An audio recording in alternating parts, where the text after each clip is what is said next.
두 번째 발표는 최슬기 KDI 교수님께서 저출산 고령사회 대응 인구 통계 발전 방안이라는 주제로 발표를 해주시겠습니다. 이미 무대 위에 올라와 계시는데요. 큰 박수로 환영해 주시기 바랍니다.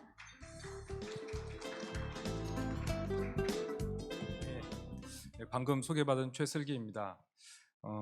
저출산 고령 사회 문제는 사실 초등학생들도 다 알고 있는 한국 사회 아주 유명한 이제 국가적인 과제로 인식되고 있는 문제입니다. 벌써 이 문제가 제기된 지가 거의 만 20년 정도 되고 또 문제는 점점 더 심화되고 있어서 어떻게 해야 될 것인가라는 논의가 많이 진행되고 있는 것 같습니다. 연도별 출생아 수와 출산율 자료를 보여드리는데요. 아마 신문 같은 데서도 많이 보셨고 또 며칠 전에 그 통계청에서 2020년도 자료는 이제 확정을 해서 발표도 했습니다. 그 수치를 보면은 생각보다도 더 심각하게 출산율 하락이 계속되고 있는 것 같습니다. 2015년까지는 그래도 한 2002년부터 해서 초저출산, 그래서 1.3 이하의 낮은 출산율 수준임에도 불구하고 그래도 1.2 부근으로 1.1대나 1.2대나 그 사이에서 그래도 조금 횡보하고 있었던 것 같습니다. 2016년, 17년, 18년, 19년 그리고 2020년까지 연속으로 출산율이 더 떨어져서 지금은 1.0 밑으로, 그래서 작년에는 0.84까지 떨어졌고요. 출생아 수 측면에서는 지금 40만 명대 이상이 태어나던 것이 줄고 줄어서 이제 27만 명대까지 줄어든 상태입니다. 이러한 상황에서 그러면은 통계는 좀 어떠한 역할을 좀 할 수 있을 것인가? 이것이 단순히 보여주는 것에 그치는 것이 아니라 어떠한 그 해결책을 찾는데 아니면 대응을 하는데 무엇이 필요할 것인가라는 게 오늘 발표의 주제입니다. 정부는 여러 가지 그 대안을 제시를 해왔습니다. 2005년도에 처음 그 저출산 고령사회 기본계획을 수립해서 2016년도부터 20년도까지, 아니 2010년까지 5년간 제1차 기본계획을 수립했었고요. 그 이후에 2010년 말에 제2차 기본계획을 또 5년간 세웠고, 이제 15년 말에 또 3차 기본계획을 세웠고, 2017년도에는 3차 기본계획을 패러다임 전환과 함께 재구조화를 추진했고, 지난해 말에 4차 기본계획까지도 수립을 했습니다.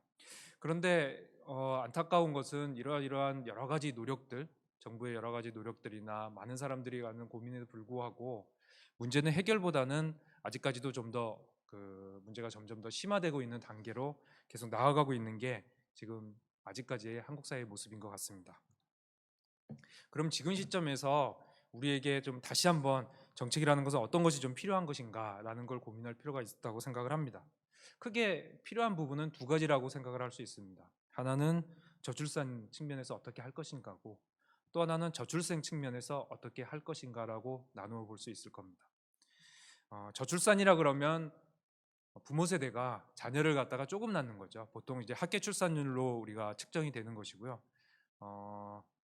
지금 현재 세대의 부모 세대가 만약 지금 해의 연령별 출산율로 자녀를 낳는다면, 보통 이제 여성을 대상으로 이 계산을 많이 하는데요. 뭐 계산 자체는 남성을 대상으로도 가능합니다. 여성을 대상으로 했을 때 이 여성이 일생 동안 그 해의 출산율로 낳는다면 몇 명을 낳을 것이냐라고 보았을 때 한국 사회는 지금 0.84명까지 떨어진 상태인 거죠. 그렇다면 이 0.84명을 어떻게 좀 바꿀 수 있을 것인가?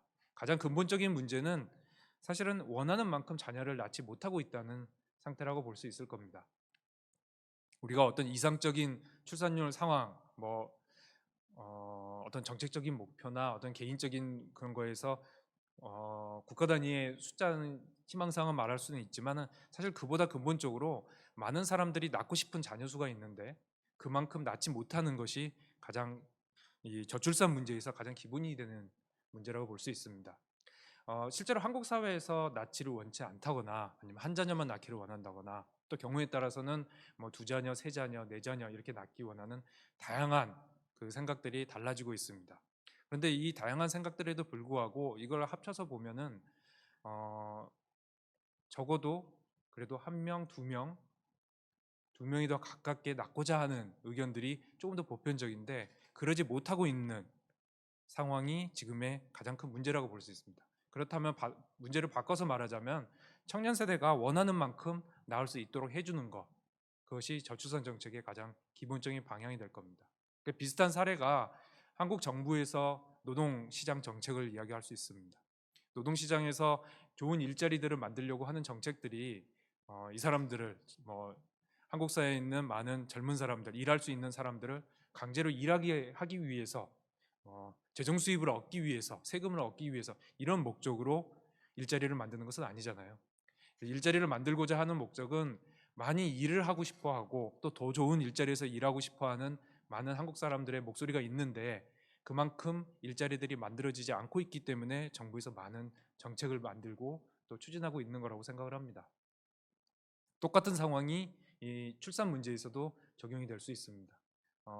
청년 세대에서 비록 낳지 않거나 또 한 명만 낳기를 원하는 사람도 있지만, 경우에 따라서 그 한 명도, 때로는 두 명도 세 명도 더 낳기를 원하는 사람이 있는데, 그렇게 진행하는 데 갖는 현실적인 많은 어려움, 그리고 그 결과로 나타나는 낮은 출산율 문제를 해결하기 위해서 국가는 저출산 문제를 갖다가 정책 과제로 지금 제시하고 있는 거죠. 또 하나는 저출생 문제라고 할 수 있습니다. 저출생이라는 것은 태어나는 아이 출생아 수가 작은 문제입니다. 출생아 수는 여러 가지 복합적인 문제로 이제 발생을 할 텐데요. 가장 기본적으로는 앞서 말한 낮은 출산율하고 또 이 청년 부모가 되는 이 청년 세대의 인구 규모가 감소하는 이 두 가지 요인이 복합적으로 작용해서 만들어집니다. 이 저출생 문제를 어떻게 우리가 적응할 것이냐, 이 문제는 또 반대로, 그러니까 앞서 문제와는 또 좀 다르게 지금 현재 그 태어난 아이 수가 작은 거에 대해서 어떻게 우리 사회가 적응해 나갈 것이냐라는 문제가 될 것입니다. 가장 대표적인 사례로는 금년 초에 있었던 대학 입시 상황을 볼 수 있을 겁니다. 대학 입시에서 실제로 대학을 가고자 하는 학생 수보다 실제 진학하는 학생 수가 크게 부족한 그런 상황이 지난 입시에서 벌어졌고요. 그 상황에서 많은 대학들이 이제 어려움을 겪고 또 그에 맞춰서 대학교들이 변화를 해야 가는 상황이 됐습니다. 이런 변화들은 사실은 고통스러운 경우들이 많이 있습니다. 우리가 조금 미리미리 대비하고 이런 그 변화에 적응을 좀 고통스럽지 않게, 또 우리 사회에 좀 더 긍정적인 발전 방향으로 활용할 수 있도록 하려면 어떤 것을 해야 될 것이냐. 사실 과제들이 많이 있을 겁니다. 대표적으로 지금 아까 말한 그 대학교 구조조정 이야기도 나왔지만, 좀 지나면 이 사람들이 이제 군대 갈 테니까 군 복무제는 어떻게 바꿀 것이냐, 이런 문제도 있을 거고요. 이 사람들이 일터에 나왔을 때는 노동시장이 어떻게 바꿀 것이냐, 부동산 시장이 어떻게 바뀔 것이냐, 그리고 제기되는 또 큰 문제 중에 하나는 연금제도는 또 어떻게 바꾸어야 될 것이냐, 이런 적응 문제들이 저출생 문제로서 제기가 됩니다. 사실 이런 문제들이 잘 해결되지 못하고 잘 적응하지 못하고 있었던 여러 가지 원인들은 있을 겁니다. 그보다도 그 문제들과 이 국가 통계 측면에서 연기를 해서 보자면, 이 문제들을 해결하지 못하고 있는, 아직까지도 문제가 심화되어 가고 있는 그 문제 중에 중요한 요인 중에 하나가 좀 효과성과 효율성 있는 정책이 제대로 제시되지 못하고 있다. 실제로 우리가 원하는 결과가 나오고 있느냐라는 것이 효과성일 테고요. 그걸 하기 위해서 집어넣는 인풋만큼 효과적인, 효율적인 아웃풋이 나오느냐, 이 부분이 효율성 문제가 될 수 있을 겁니다. 2018년에 있었던 재구조화가 정책의 저출산 고령사회 기본계획에 갖는 문제점 중에 하나는 어떻게 보면은 그 정책이 그렇게까지 성공적이지 못했다. 최근 몇 년간 출산율이 떨어진 것을 보자면은 좋은 점수를 주기 어려울 텐데요. 그런 측면에서 생각하는 첫 번째로는 이 근본적인 목표 아니면 문제점을 갖다가 삶의 질, 행복, 조금 더 큰 범위에서 근본적인 문제를 사고하는 것은 옳은 방향이었다고 보는데, 그 문제를 갖다가 평가하기 위해서 조금 더 구체적인, 동시에 이걸 갖다가 잡아낼 수 있는 지표를 갖다가 바라보는 것은 조금 소홀히 했던 것이 아닌가라는 생각이 듭니다. 출산율이나 출생아 수라는 것이 정책적인 목표로 전면에 내세우는 것에는 문제가 있지만, 정책을 평가하는 데 있어서는 여전히 중요한 지표였는데 그런 것을 제대로 다루지 못했다라는 것이 안타까운 측면입니다. 저출산 문제에 있어서 여러 가지 지표들은 제시가 되고 있고 통계청에서도 여러 가지 노력을 하고 있는 걸로 알고 있습니다. 학교 출산율은 매해 이 자료들이 제시가 되고 있고요. 그 외에 이 관련되는 유배우 출산율, 혼인율, 조정 학교 출산율, 코호트 학교 출산율 같은 자료들도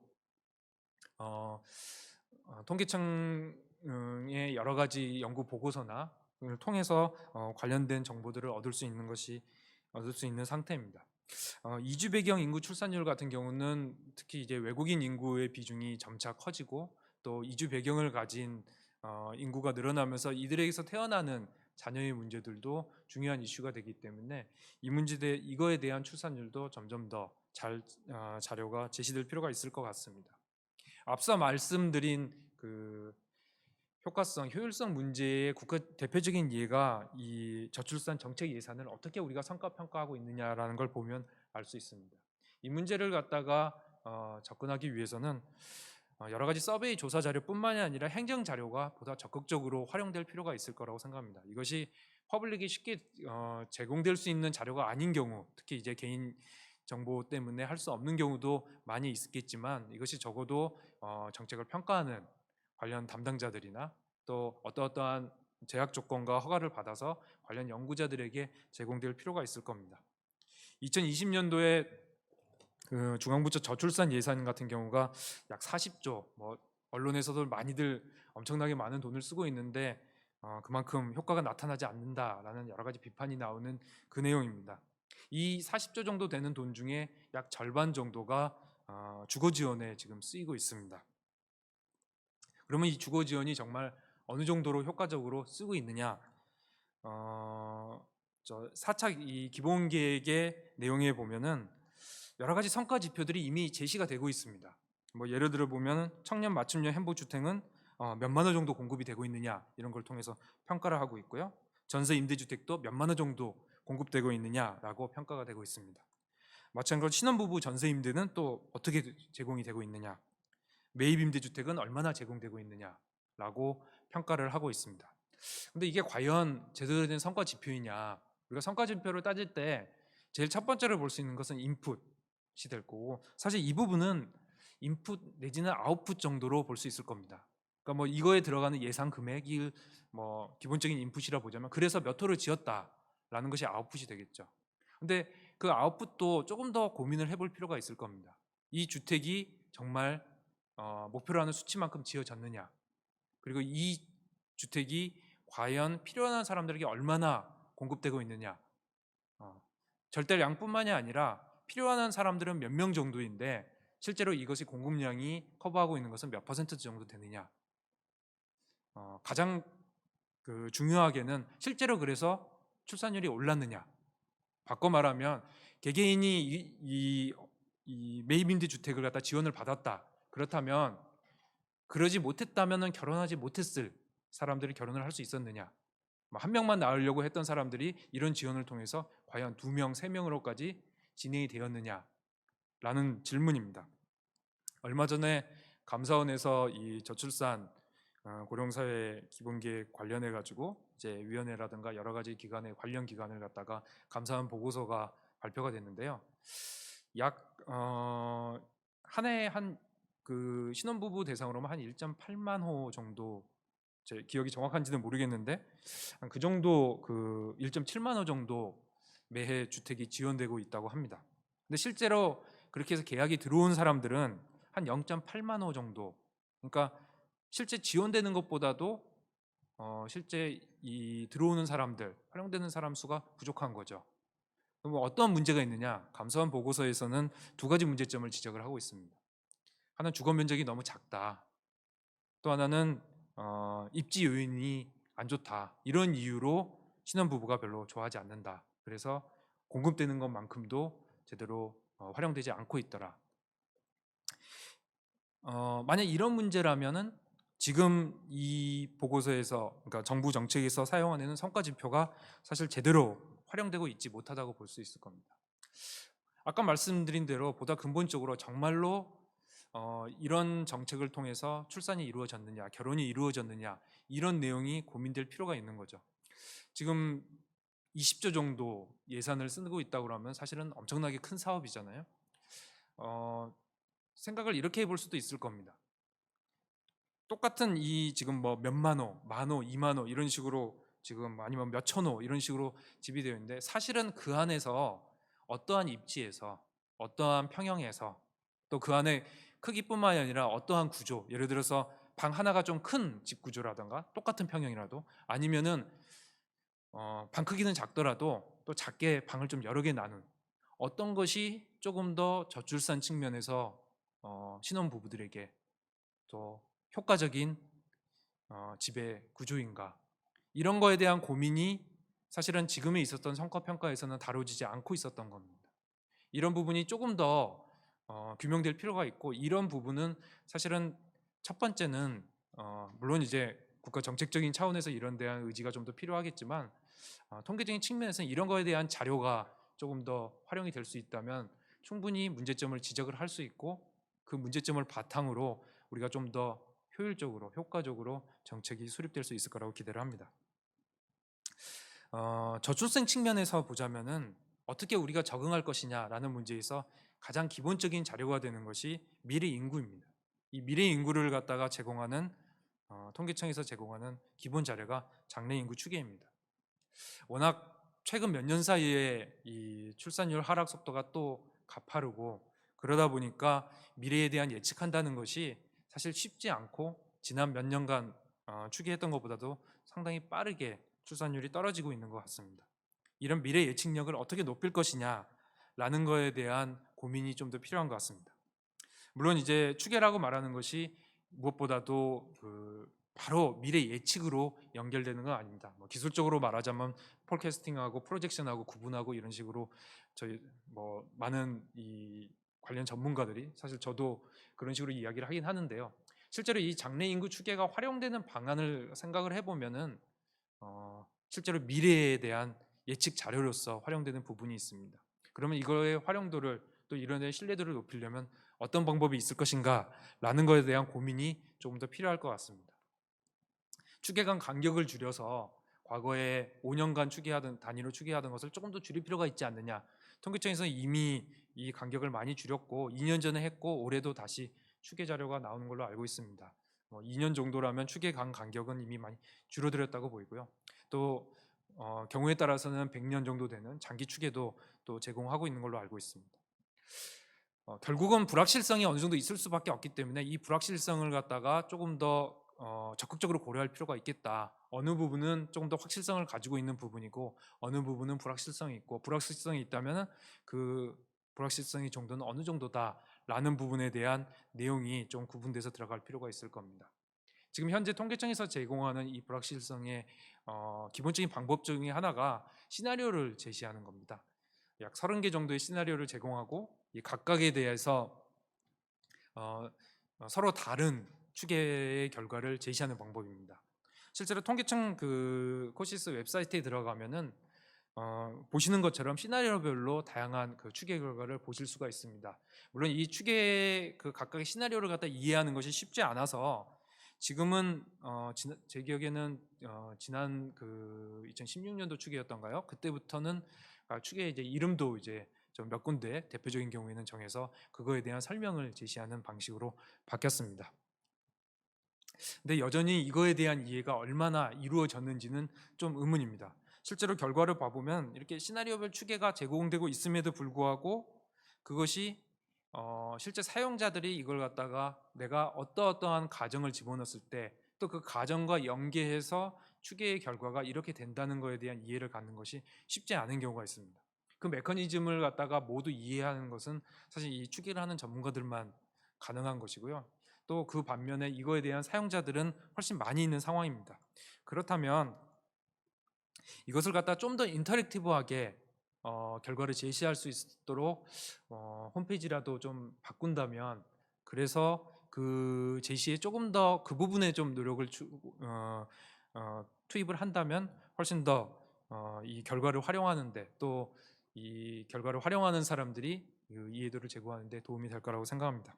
마지막으로 이 인구 적응, 인구 변화에 대해서 이슈를 하는데 또 하나의 대표적인 하나의 수치로 말씀드리자면 부양비입니다. 이 부양비 문제는 인구 구조의 변화를 보여주는 아주 오래된 지표이고 또 국제 비교, 또 시계열 비교를 하는데 아주 활용도가 높은 지표이지만 실질적인 부양 수준을 갖다가 이해하는 데 있어서는 한계가 많은 지표입니다.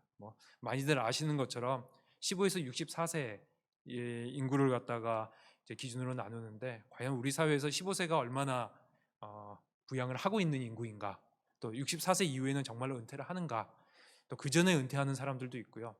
이 부분에 대한 내용은 사실 많은 지금 지표들이 만들어지고 통계청에서도 고민을 하고 있는 걸로 알고 있습니다. NTA 같은 경우는 우리나라가 사실 이 부분에 있어서는 상당히 선도적으로 발전을 하고 있는 부분도 있고요. 다른 여러 가지 지표들도 있는데 이런 것에 대한 좀 더 보완적인 부양비와 함께 보완적인 그 지표를 갖다가 활용하는 것이 통계청에서 좀 더 노력을 해주셨으면 하는 바람입니다. 네, 오늘 발표는 여기까지입니다. 네, 너무나도 감사드립니다. 저희 생활에 밀접하게 좀 닿아 있는 주제로 발표를 해주시지 않았나 생각을 하는데요.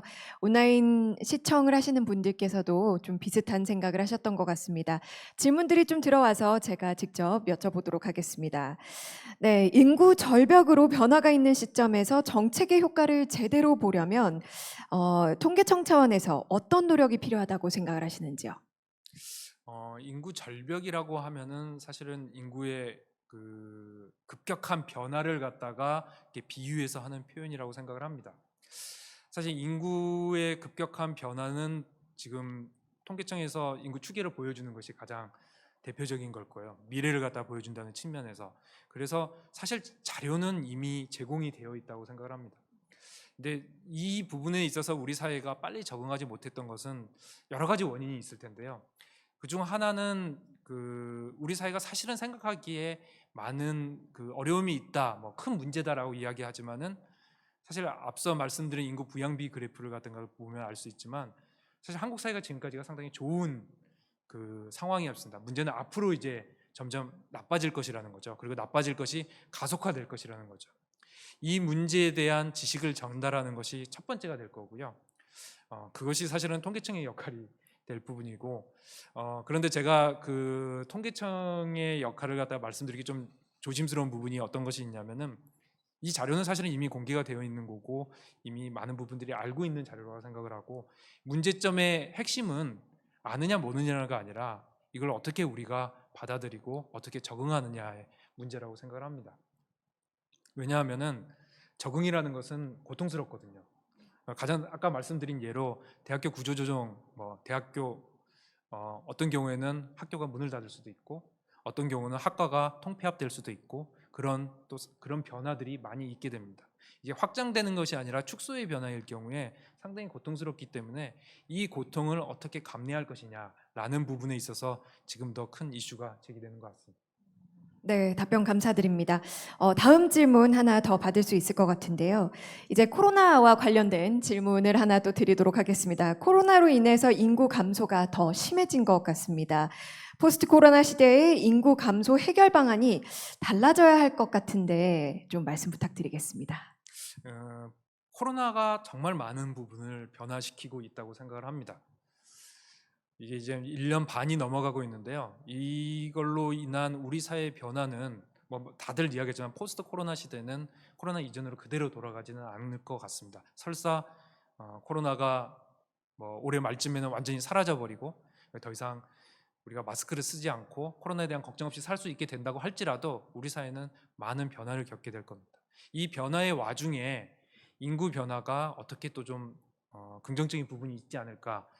가장 대표적인 부분이 지금 현재 이야기됐던 재택근무를 포함한 이 근로 환경의 유연성 부분이 될 겁니다.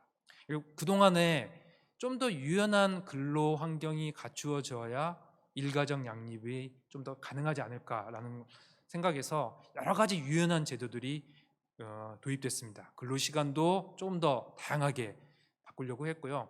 경우에 따라서는 말씀드렸처럼 온라인, 이렇게 재택근무 같은 경우도 포함이 되었습니다. 이런 환경들이 도입되는 데 있어서도 기존의 그 근로 그 관습을 따라서 어떤 부분은 상당히 어렵지 않냐라는 부분이 있었는데 코로나를 통해서 우리가 이 경험을 갖다가 할 수밖에 없게 되었죠.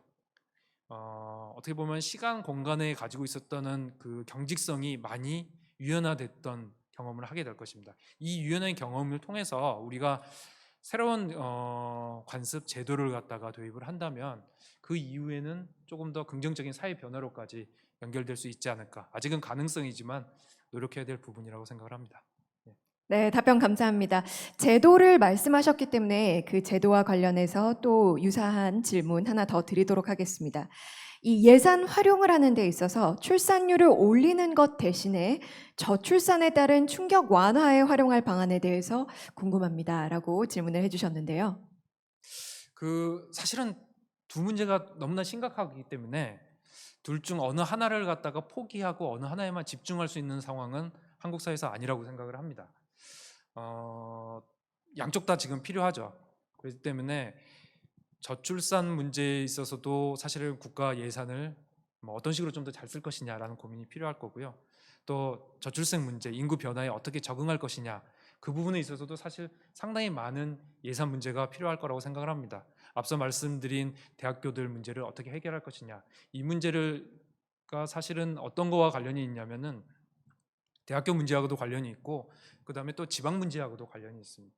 우리가 지방의 중소도시마다 사실 학교들이 없는 곳이 없거든요. 이 학교들이 소멸해 갔을 때 그러면은 그 지방 중소도시의 생명력은 어떻게 할 것이냐라고 생각을 한다면 일정 부분은 국가 예산이라던가 여러 가지 정책적인 지원이 필요한 부분이 있을 겁니다. 무조건 지원을 통해 그들의 현 상황을 유지하자라는 것이 답이 될 수는 없겠지만 이걸 바꾸는 과정에서 그럼 국가 예산은 어떤 식으로 더 투입이 될 것이냐라는 부분이 좀 적극적으로 고민돼야 될 것입니다.